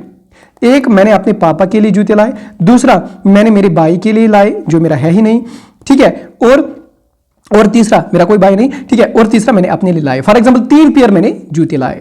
ओके गुड, तो ये जूते जो मैंने लाए यहां पे ये बन जाते हैं मेरे एसेट, ठीक है, या ये मेरे बन जाते हैं आइटम ऑफ एक्सपेंस, क्योंकि कल को ये खराब हो जाएंगे। एसेट तब बनते अगर मैं उनको बेच सकता था। लेकिन गुड कब बनेंगे? गुड बनेंगे अगर मैं बस यही दुकान डालूंगा, यानी जूते की दुकान डालूंगा अपने गांव में, तो बोलूंगा वहां पे गांव वालों को आ जाओ मेरी दुकान से जूते लो, तभी गुड बन जाएंगे मेरे, ठीक है बेटा। ओके, अब बात करते हैं ड्राइंग की। ड्राइंग का मकसद होता है सिंपल, पैसे निकालना, निकालो भाई पैसे, निकालो भाई पैसे, विड्रॉल ऑफ मनी। यानी मैं यहां पे एक बिजनेस चलाता हूं, एक फर्म चलाता हूं, और मैं अपनी फर्म से पैसे निकालता हूं। I am Umar, this is my firm, मैं इस फर्म से पैसे निकालता हूं, तो इसको मैं कहता हूं विड्रॉवल। पैसे भी निकाल सकता हूं, चीजें भी निकाल सकता हूं। फॉर एग्जांपल मेरी अभी जूतों की फैक्ट्री है, अपनी फर्म है, तो मैं जूते निकालता हूं पर्सनल यूज के लिए, अपने रिश्तेदारों को देता हूं, उसको देता हूं फ्री में, ले जाओ, ठीक है, तो मैं उसको कहता हूं विड्रॉवल या ड्राइंग। इससे क्या होगा? इससे मेरी जो इन्वेस्टमेंट है, इससे जो मेरी कैपिटल है वो कम पड़ जाएंगी। तो आपकी इन्वेस्टमेंट, आपकी कैपिटल कब कम पड़ जाएगी? जब आप ड्राइंग करोगे, जब आप निकालोगे चीजें वहां से पर्सनल यूज के लिए, ठीक है। ओके, तो बात करते हैं आप परचेज की। परचेज क्या हुआ? परचेज हुआ जब वो चीजें आप लाते हो, कोई चीज आप लाते हो जिसका बिजनेस आपको करना है। फॉर एग्जाम्पल मैं हूं यहां पे, मैं हूं एक छोटा मोटा दुकानदार, ठीक है, मुझे किरियाना दुकान है, मुझे लेज है, कुरकुरे है, तो मैंने कहां से लाए? मैंने होलसेलर से लाए। होलसेलर ने किससे लाए? होलसेलर ने मैन्युफैक्चरर से लाए, फॉर एग्जांपल। तो जो मैंने यहां पे चीजें लाई ना, कभी मैं लाता हूं इनको कैश दे के भी, कभी मैं लाता हूं इनको क्रेडिट पे भी, उधार पे भी लाता हूं। सो कैश पे या उधार पे जो चीजें मैं लाता हूं उनको मैं कहता हूं परचेज, उसी को मैं कहता हूं परचेज। फिर मैं दोबारा उनको सेल करता हूं। सो purchase can be cash purchase और क्रेडिट परचेज, ठीक है। अब बात करते हैं स्टॉक की। स्टॉक क्या चीज होता है? ये बड़ा इंपॉर्टेंट टॉपिक है। स्टॉक क्या चीज है? स्टॉक को हम इन्वेंट्री भी कहते हैं, यानी जो चीज मेरे हाथ में अभी है। फॉर एग्जांपल 2 फैक्ट्रियां होती है, वन होती है मैन्युफैक्चरिंग फर्म, दूसरी होती है आपकी ट्रेडिंग फर्म। मैन्युफैक्चरिंग फर्म का मतलब होता है, फॉर एग्जांपल मैं यहां पे फॉर एग्जांपल अगर डायपर की बात करें, डायपर्स की बात करें, डायपर में बनाता हूं यहां पे, मैन्युफैक्चर फर्म है। फॉर एग्जांपल मुझे यहां पे इस पे जेल लगती है, मुझे यहां पे उसमें कॉटन लगता है, मुझे लगता है इसका टिश्यू पेपर्स यहां पे लगते हैं, मुझे यहां पे धागा लगता है, दैट इज योर थ्रेड लगता है, ठीक है, मुझे यहां पे रबर लगता है, ठीक है। So these are my raw material, ताकि मैं डायपर बनाता हूं, ठीक है। So this is my manufacturing. Trading क्या हुआ? ये मैन्युफैक्चरिंग कंपनी फिर इनको देती है डायरेक्ट डायपर पैकेट्स, दिया डायपर, ये क्या करती है? ये होलसेलर को बेचती है, होलसेलर बेचता है रिटेल वाले को, ठीक है। सो मैन्युफैक्चरिंग फर्म और ट्रेडिंग फर्म, ये 2 अलग अलग टर्म्स हैं। अब हम इन्वेंट्री की बात करें। सर मुझे बताए ट्रेडिंग फर्म में क्या रॉ मटेरियल यूज होते हैं? अरे भाई नहीं, ये तो बना के है, ये तो ऑलरेडी बना के है। अब स्टॉक क्या हुआ? स्टॉक हुआ इस मैन्युफैक्चरिंग कंपनी को कितने पैकेट्स डायपर के ऑलरेडी बने हुए हैं जो ये बेच सकता है, उनको कहते हैं स्टॉक इन हैंड। यानी इनको बनाना है ना, जेल लाना है, कॉटन, थ्रेड्स, बाकी सारी चीज, तब जाके डायपर बनेगा। लेकिन कितने पीसेस ऑफ डायपर इन्होंने ऑलरेडी बनाए हैं, उसको मैं कहता हूं स्टॉक इन हैंड, ठीक है। ओके, अब बात आती है यहां पे क्लोजिंग स्टॉक की। क्लोजिंग स्टॉक क्या होता है? क्लोजिंग स्टॉक होता है या एंडिंग इन्वेंटरी जिसे आप कहते हैं। फॉर एग्जांपल मैंने बनाए थे 30,000 डायपर्स, तो इन 30,000 डायपर्स को मैंने क्या किया? मैंने 20,000 डायपर्स इस साल भेजे। लेकिन अब तो जनवरी आ गया ना, यानी 2020 में मैंने 20,000 डायपर बेचे, बनाए कितने थे? 30,000, बेचे कितने? 20,000। तो पीछे कितने रहे? पीछे कितने रहे, वो रहे ना 10,000, तो इनको मैं कहता हूं क्लोजिंग स्टॉक, यानी जो मुझे इस साल में नहीं बिके, जो मुझे अब अगले साल में बेचने हैं, यानी जो मुझे इस साल नहीं बिके वो कितने थे, 10,000, तो उनको मैं कहूंगा क्लोजिंग स्टॉक। ठीक है, अब जो मुझे नए साल यही 10,000 पहले बेचने हैं ना, उसको मैं कहूंगा ओपनिंग स्टॉक, यानी मुझे बना के है, ये इतने 10,000 मुझे बना के है, नए साल के लिए मुझे 10,000 बना के है, that is your opening stock. यही क्लोजिंग स्टॉक आपका बाद में ओपनिंग स्टॉक बन जाता है। ठीक है, इसको आप कहते हैं ओपनिंग स्टॉक और आप कहते हैं बिगिनिंग स्टॉक भी। ओके बेटा, अब बात करते हैं दो चीजों की, डेटर और क्रेडिटर। इसी से हमारा चैप्टर कंप्लीट हो जाएगा, 6 मिनट में इसको हम कंप्लीट करेंगे। ठीक है, ओके। डेटर क्या होता है, सिंपल, आज ही याद रखना, आज ही याद रखना, सिंपल ट्रिक। डेटर, ये सारे बच्चों को कंफ्यूजन होता है इसमें, डेटर और क्या। डेटर होता है आपका ग्राहक, ठीक है, ग्राहक यानी कस्टमर, सिंपल मान के चलो। और कस्टमर होता है आपका दुकानदार, शॉपकीपर। सिंपल भाई मान के चलो, मैं ज्यादा टफ अकाउंटेंसी नहीं पढ़ाता हूं, सिंपल भाषा में पढ़ाता हूं। ठीक है, ये मत समझना कि सर बोल रहा है डेटर होता है कस्टमर और क्रेडिटर होता है शॉपकीपर। ठीक है, इजी लैंग्वेज में समझाने के लिए समझाऊंगा। डेटर सिंपल जहन में रखो कस्टमर, क्रेडिटर सिंपल जहन में रखो शॉपकीपर, तो सारी बातें आपको याद समझ जाएंगी फिर। ठीक है, ओके बेटा। डेटर वो पर्सन होता है जिसको पैसे वापस करने होते हैं, क्योंकि उसने कभी ना कभी लिया था चीज। फॉर एग्जांपल मैंने अभी बोला ना, डेटर समझो कस्टमर, मैं कस्टमर हूं, मैंने दुकानदार से यानी इस क्रेडिटर से मैंने कभी ना कभी बिस्किट लिया है, तो मुझे पैसे उसको वापस करने हैं। सो इसीलिए डेटर होता है जो कभी ना कभी पैसे वापस करने हैं, जिसको करने हैं वापस पैसे, या जिसको सर्विस वापस करनी है, क्योंकि उसने उधार पे लिया है। सो कितना अमाउंट है अब इसे, कितने ऐसे लोग हैं मेरी तरह कितने कस्टमर है इस क्रेडिटर को, इस दुकानदार को, जिनको वापस करने हैं पैसे, उन सबको मिला के मैं कहता हूं सन्डरी डेबिटर। उन सबको मैं क्या कहता हूं, सन्डरी डेबिटर। और मैं कहां लिखता हूं, मैं लिखता हूं एसेट साइड में। क्यों, क्योंकि ये तो एसेट बन गए ना, इस शॉपकीपर के लिए एसेट है कि उसको इतने लोगों को, सपोज ये वाला इंसान, इसको इससे 10,000 लेने हैं, इससे 5,000 लेने, इससे 3,000 लेने, इससे 2,000 लेने, इससे 1,000 लेना है, तो कुल मिला के 20,000 बनता है। तो ये 20,000 का एसेट है। सो एसेट है इसका ये कस्टमर। सो मेरे कस्टमर कौन, शॉपकीपर के कस्टमर कौन, सॉरी शॉपकीपर का एसेट कौन, ये कस्टमर। सो इसीलिए मैं डेटर्स को कहां पे लिखता हूं फिर, एसेट साइड में, क्योंकि एसेट बन जाते हैं ना इस क्रेडिटर के लिए, इस बिजनेस के लिए, इस फर्म के लिए। शॉप तो एक फर्म है, इस फर्म के लिए ये सारी एसेट बन गई। अब बात करते हैं आपकी क्रेडिटर के बारे में। क्रेडिटर कौन हुआ सर, क्रेडिटर कौन है, क्रेडिटर है दुकानदार, ये जो ये देता है, देता है, ठीक है, पैसे। अच्छा, इस फर्म में सपोज मेरी एक फर्म है सर, अब इस क्रेडिटर को क्यों हम बैलेंस शीट में लायबिलिटी साइड से दिखाते हैं। मेरी एक फर्म है, मैंने कितनों से लिया, इनको मैं कहता हूं सनड्राई क्रेडिटर्स। यानी किस किस क्रेडिटर ने मुझे पैसे दिए, पैसे तो मुझे आ रहे हैं ना अभी, किस किस क्रेडिटर ने मुझे पैसे दिए, किस किस ने मुझे पैसे दिए। अच्छा, फलानी बैंक ने दिए थे, अच्छा फलानी इंसान ने दिया था पैसा, अच्छा सेठ साहब ने मुझे 10,000 रुपए दिए थे, अच्छा बशीर साहब ने मुझे 8,000 रुपए दिए थे। तो ये सारे जो है ना, ये बन जाते हैं आपके क्रेडिटर्स। ठीक है, ये मेरे क्रेडिटर्स है, इसीलिए ये तो मुझ पे लायबिलिटी है ना, मुझे उनको वापस चुकाना है ना कभी ना कभी, तो वापस चुकाना, इसलिए ये मुझ पे बनता है क्या, कि लायबिलिटी साइड में मुझे लिखना पड़ता है। इन सब को मिला के मैं कहता हूं सनड्राई क्रेडिटर। ठीक है ना बेटा, तो आज के लेक्चर में यहीं पे समाप्त करता हूं। कमेंट सेक्शन में बताना कि आपको अच्छा लगा कि नहीं लगा। ठीक है, कितना अच्छा लगा लाइक करके बताना, ठीक है, कितना बुरा लगा डिसलाइक करके बताना, कोई बात नहीं बेटा, लेकिन अच्छा लगना चाहिए, आपको समझ आना चाहिए, बस मेरा एम वहीं पे यही है। इसीलिए मैं आपको एनसीईआरटी बताऊं। और प्लीज प्लीज प्लीज एक रिक्वेस्ट भी है, आप लोगों की रिक्वेस्ट है कि आप ये क्वेश्चन प्लीज करो, ये जो नीचे दिए गए क्वेश्चन है उनको करो, मुझे बताओ कहां पे कंफ्यूजन है, कहां पे समझ नहीं आया, कौन सा क्वेश्चन निकल के आया, मैं कोशिश करूंगा आपको समझाने की।